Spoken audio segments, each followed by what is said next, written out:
chua thế là chua Bo Tawh Ang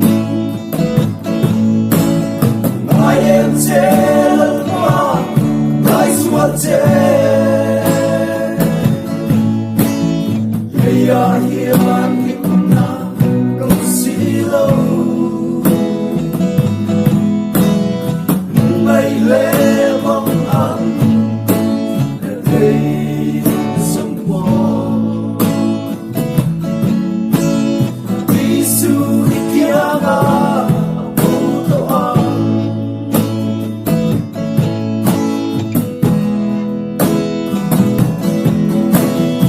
Hãy subscribe cho kênh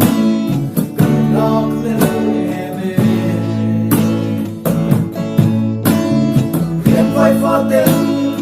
không bỏ lỡ những video hấp dẫn.